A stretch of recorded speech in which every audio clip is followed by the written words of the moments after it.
Venezuelan president Nicolas മഡൂറോയെ American സൈന്യം പിടികൂടിയതിന് പിന്നാലെ Ukraine president Volodymyr Zelensky നടത്തിയ പ്രതികരണമാണ് ഇപ്പോൾ ചർച്ചയാകുന്നത്. സ്വേച്ഛാധിപതികളെ എങ്ങനെ കൈകാര്യം ചെയ്യണമെന്ന് അമേരിക്കയ്ക്ക് കൃത്യമായി അറിയാമെന്നായിരുന്നു അദ്ദേഹത്തിന്റെ പ്രതികരണം. യൂറോപ്യൻ ദേശീയ സുരക്ഷാ ഉപദേഷ്ടാക്കളുമായുള്ള കൂടിക്കാഴ്ചയ്ക്ക് ശേഷം സംസാരിക്കവെയായിരുന്നു സെലൻസ്കി അമേരിക്കയുടെ ഈ നീക്കത്തെ പിന്തുണച്ചത്. ഇതിനോട് ഞാൻ എങ്ങനെ പ്രതികരിക്കണം, എന്തു പറയാൻ കഴിയും? സ്വേച്ഛാധിപതികളെ ഇത്തരത്തിൽ കൈകാര്യം ചെയ്യാൻ കഴിയുമെങ്കിൽ അടുത്തത് എന്ത് ചെയ്യണമെന്ന് അമേരിക്കയ്ക്ക് അറിയാമെന്നായിരുന്നു അദ്ദേഹം ഒരു പുഞ്ചിരിയോടെ പറഞ്ഞത്. റഷ്യയെയോ വ്ളാഡിമിർ പുടിനെയോ അദ്ദേഹം നേരിട്ട് പരാമർശിച്ചിട്ടില്ല എങ്കിലും റഷ്യ യുക്രൈൻ അധിനിവേശം തുടരുന്ന ഈ പശ്ചാത്തലത്തിൽ ആരെയാണ് അദ്ദേഹം ലക്ഷ്യം വെച്ചതെന്ന് വ്യക്തമാണ്. അതിനാൽ ട്രംപിന്റെ അടുത്ത പദ്ധതികൾ പുടിന് നേരെയും വിരൽ ചൂണ്ടുന്നുണ്ട് എന്നാണ് വിദഗ്ധരുടെ അഭിപ്രായം. മയക്കുമരുന്ന് കടത്ത് ശൃംഖലയ്ക്ക് നേതൃത്വം നൽകി അമേരിക്കൻ ജനതയെ നശിപ്പിക്കാൻ ശ്രമിച്ചു എന്ന നാർക്കോ ടെററിസം കുറ്റമാണ് മഡൂറോയ്ക്കും ഭാര്യയ്ക്കും മേൽ അമേരിക്ക ഇപ്പോൾ ചുമത്തിയിരിക്കുന്നത്. ടൺ കണക്കിന് കൊക്കൈനും ഫെന്റനൈലും അമേരിക്കയിലേക്ക് കടത്താൻ മഡൂറോ ഗൂഢാലോചന നടത്തിയതായാണ് America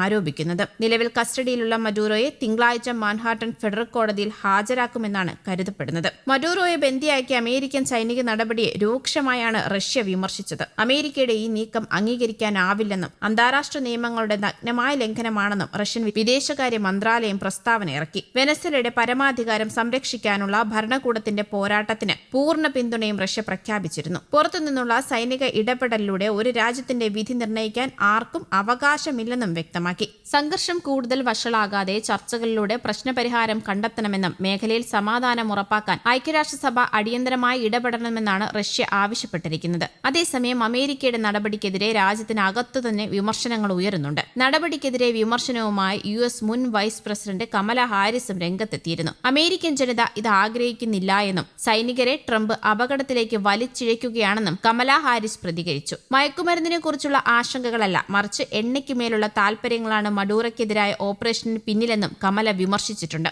New York city mayor Zohran മംദാനിയും അമേരിക്കയുടെ ഈ നടപടിക്കെതിരെ വിമർശനം ഉന്നയിച്ചു. ട്രംപിനെ നേരിട്ട് ഫോൺ വിളിച്ച് എതിർപ്പ് അറിയിച്ചിട്ടുണ്ടെന്നാണ് മംദാനി മാധ്യമങ്ങളോട് പറഞ്ഞത്. ഭരണമാറ്റത്തിനായുള്ള നഗ്നമായ ശ്രമം ന്യൂയോർക്കുകാരെയും നഗരത്തിലുള്ള വെനസ്വലക്കാരെയും ബാധിക്കുമെന്ന് മംദാനി പറഞ്ഞു. ഒരു പരമാധികാര രാഷ്ട്രത്തെ ഏകപക്ഷീയമായി ആക്രമിക്കുന്നത് യുദ്ധമാണ്, ഫെഡറൽ അന്താരാഷ്ട്ര നിയമങ്ങളുടെ ലംഘനവുമാണ്, മേയർ പ്രസ്താവനയിൽ പറഞ്ഞു. തന്റെ ശ്രദ്ധ ഓരോ ന്യൂയോർക്കുകാരന്റെയും ന്യൂയോർക്കിനെ സ്വന്തം വാസസ്ഥലമായി കാണുന്ന പതിനായിരക്കണക്കിന് വെനസ്വലക്കാരുടെയും സുരക്ഷയിലാണെന്നും അതിനായി തന്റെ ഭരണകൂടം പ്രവർത്തിക്കുമെന്നും അദ്ദേഹം വ്യക്തമാക്കി. മഡൂറോയ്ക്കെതിരെ കടുത്ത കുറ്റങ്ങളാണ് അമേരിക്ക ചുമത്തിയിരിക്കുന്നത്. നാർക്കോ ടെററിസം, ഗൂഢാലോചന, യന്ത്രത്തോക്കുകളും വിനാശകരമായ ആയുധങ്ങളും കൈവശം വയ്ക്കൽ, കൊക്കൈൻ ഇറക്കുമതി ഗൂഢാലോചന, US-നെതിരെയുള്ള ഗൂഢാലോചന തുടങ്ങിയവയാണ് മഡൂറോയ്ക്കെതിരെ ചുമത്തിയിരിക്കുന്ന പ്രധാന കുറ്റങ്ങൾ. മഡൂറോയെയും ഭാര്യയെയും ന്യൂയോർക്കിലെ ബ്രൂക്ലിൻ തടങ്കൽ കേന്ദ്രത്തിലേക്ക് മാറ്റും. തുടർന്ന് അമേരിക്കൻ ലഹരിവിരുദ്ധ സേന മഡൂറോയെ ചോദ്യം ചെയ്യുമെന്നും റിപ്പോർട്ടുകളുണ്ട്.